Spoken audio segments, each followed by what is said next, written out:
Good morning students.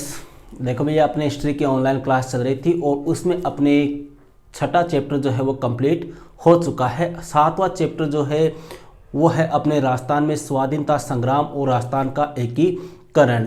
इसमें अपने देखो राजस्थान का एकीकरण पढ़ चुके हैं।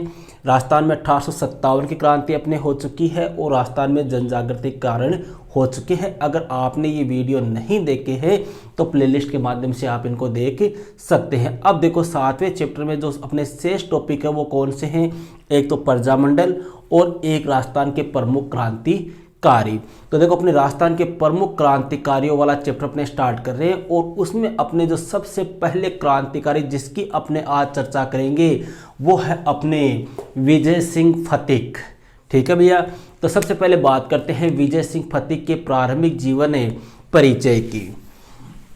देखो इनका जन्म जो है वो हुआ था 1882 ईस्वी में। गुठावली गांव है भैया जो अपने पड़ता है बुलंदशहर में। बुलंदशहर के गुठावली गांव में इनका जन्म हुआ था और बुलंदशहर कहाँ पे है, अपने यूपी। कहने का मतलब है कि इनका जन्म जो है वो कहाँ पर हुआ था, बुलंदशहर यूपी में हुआ था। इनके पिता का नाम था हमीर सिंह गुज्जर।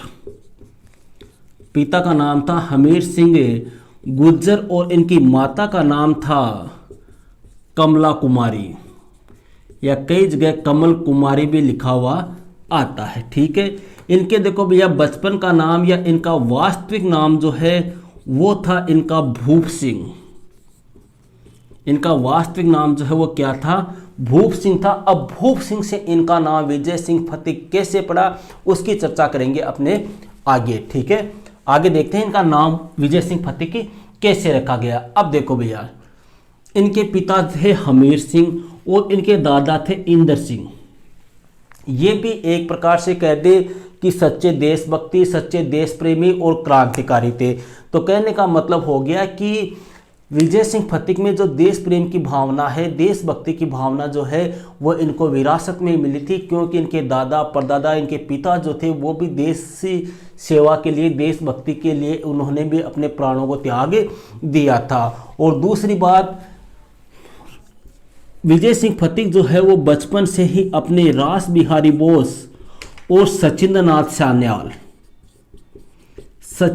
सान्याल जैसे क्रांतिकारियों से भी ये काफ़ी प्रभावित हुए थे और रास बिहारी बोस के नेतृत्व में ही इन्होंने, विजय सिंह फतिक ने अपना कार्य प्रारंभ किया था। क्रांतिकारी गतिविधियों में सम्मिलित होने के लिए किसके संपर्क में आए थे, रास बिहारी बोस के संपर्क में आए थे। और रास बिहारी बोस ने ही विजय सिंह फतिक को कहाँ भेजा था, राजस्थान में भेजा था कि आप राजस्थान में जाओ और राजस्थान में क्रांतिकारी गतिविधियां जो है उनका नेतृत्व करो। मतलब राजस्थान में क्रांतिकारी गतिविधियों को संपादित करने की जिम्मेदारी रास बिहारी बोस ने किने दी थी, विजय सिंह फतिक ने दी थी। विजय सिंह फतिक जो है वो राजस्थान आ गए और राजस्थान में आकर एक क्रांतिकारी संगठन था जिसका नाम था वीर भारत सभा, इस संगठन में शामिल हो गए। देखो भैया, वीर भारत सभा क्या है, यह एक क्रांतिकारी संगठन है जिसकी स्थापना 1910 ईस्वी में गोपाल सिंह खरवा, केसरी सिंह बारट और विजय सिंह फतिक के द्वारा इनकी स्थापना की हुई मानी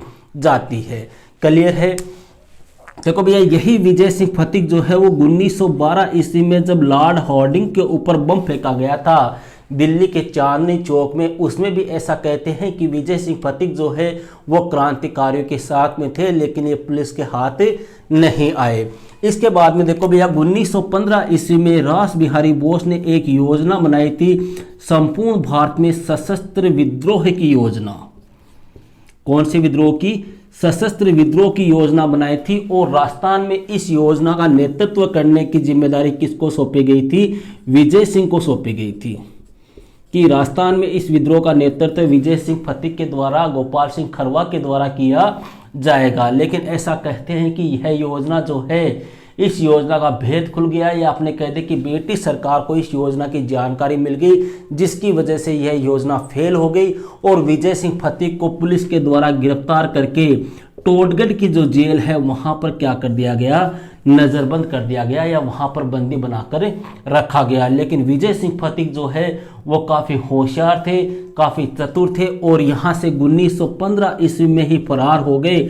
और फरार होकर कहां चले गए, चित्तौड़गढ़ जिले में एक गांव है जिसका नाम है ओछेड़ी, या कई किताबों में ओछड़ी गांव भी लिखा होता है, वहां पर जाकर निवास करने लग गए। और वहीं पर भूप विजय सिंह फतिक जो है, जिनका वास्तविक नाम क्या था, भूप सिंह, वहीं पर इन्होंने अपना नाम भूप सिंह से चेंज करके क्या रख लिया, विजय सिंह फतिक रख लिया। और अपने चेहरे पर लंबे लंबे दाढ़ी बढ़ा ली ताकि पुलिस की पहचान में ना आ सके, पुलिस के नज़रों में ना आ सके। कहने का मतलब देखो, क्वेश्चन पूछा जाता है कि विजय सिंह फतिक या भूप सिंह जो था, इसने अपना नाम विजय सिंह फतिक कब व कहाँ रखा था, तो 1915 ईस्वी में जेल से रिहा होने के बाद में पुलिस से बचने के लिए या पुलिस से अपनी पहचान छिपाने के लिए इन्होंने अपना नाम भूप सिंह से बदलकर क्या रख लिया था, विजय सिंह फतिक रख लिया था। यहाँ तक अपने क्लियर है, आगे चर्चा करते हैं भैया। देखो, राजस्थान में क्रांतिकारियों की अपने बात करते हैं तो पहला नाम विजय सिंह फतिक का ही आता है। ठीक है, इनके सभी परिवारजन जो थे, एक प्रकार से अपने बात करें, इनके पिता, इनके दादा, सभी जो है वो देशभक्ति के लिए, देश प्रेम के लिए एक प्रकार से इन्होंने अपने प्राणों को न्यौछावर कर दिया था। तो भैया देखो, यहाँ पर इन्होंने अपना नाम बदल कर क्या कर लिया, विजय सिंह फतिक रख लिया। इन्हीं को अपने विजय सिंह फतिक जो है, इन्हें अपने इतिहास में किसान आंदोलनों का जनक, किसान आंदोलनों का जनक, इन्हीं को महात्मा गांधी ने राष्ट्रीय फतिक और इन्हें ही अपने इतिहास में चोटी का क्रांतिकारी कहा जाता है। किन्हें, विजय सिंह फतिक को अपने भारत में किसान आंदोलन का जनक, राष्ट्रीय फतिक और चोटी का क्रांतिकारी कहा जाता है। देखो, किसान आंदोलन का जनक क्यों कहते हैं, क्योंकि भारत में जो पहला किसान आंदोलन हुआ था वह किसान आंदोलन था भैया अपने बिजोलिया किसान आंदोलन। और इस किसान आंदोलन का नेतृत्व जो है वो किसने किया था, विजय सिंह फतिक ने ही इस आंदोलन का नेतृत्व किया था। और इन्हीं के प्रयासों से 1922 ईस्वी में ठिकानेदार और किसानों के बीच में समझौता भी हुआ था, जिनमें से 84 में से लगभग 32 प्रकार की लागतें जो थी वह समाप्त कर दी गई थी। तो कहने का मतलब है कि भारत में किसान आंदोलन का सबसे पहले नेतृत्व करने वाला जो व्यक्ति था वो कौन था, विजय सिंह फतिक ही था। इसलिए इन्हें किसान आंदोलन का जनक कहा जाता है। क्लियर है। और महात्मा गांधी ने इन्हें राष्ट्रीय फतिक के नाम से संबोधित किया था। आगे चर्चा करते हैं भैया। विजय सिंह फतिक ने अपनी क्रांतिकारी गतिविधियों को बढ़ाते हुए 1919 ईस्वी में राजस्थान सेवा संघ की स्थापना की। राजस्थान सेवा संघ, देखो बहुत बार एक क्वेश्चन आया हुआ है, ध्यान रखना। और स्थापना कहाँ पर की थी भैया, वर्धा में की थी। और बाद में इसी राजस्थान सेवा संघ को 1920 ईस्वी में वर्धा से कहाँ शिफ्ट कर दिया गया, अजमेर स्थानांतरित कर दिया गया। इन्हीं विजय सिंह फतिक के द्वारा कुछ समाचार पत्रों की भी प्रकाशन किया गया, जिनमें प्रमुख समाचार पत्र आता है आपके राजस्थान केसरी, ये तो भैया वर्धा से निकाला गया था। और दूसरा था आपके नवीन राजस्थान, जिस पर ब्रिटिश सरकार के द्वारा रोक लगा दी गई। और यही समाचार पत्र बाद में तरुण राजस्थान के नाम से प्रकाशित हुआ था। और इसका प्रकाशन कहाँ से किया गया था, अजमेर से किया गया था। क्लियर है इतनी बातें। 1930 ईस्वी में भैया विजय सिंह फतिक जो है इन्होंने 48 वर्ष की उम्र में एक विधवा टीचर थी, अध्यापिका थी, जिनका नाम था जानकी देवी। मतलब ये विधवा थी।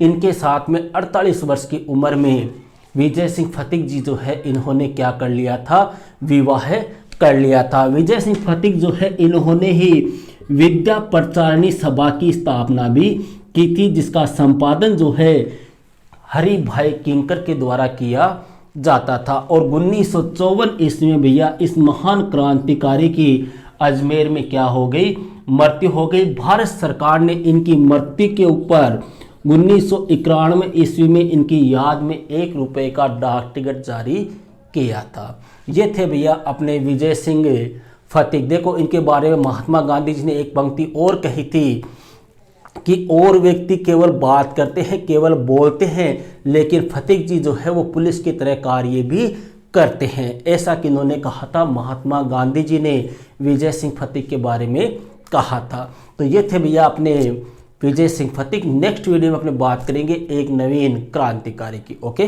That's all.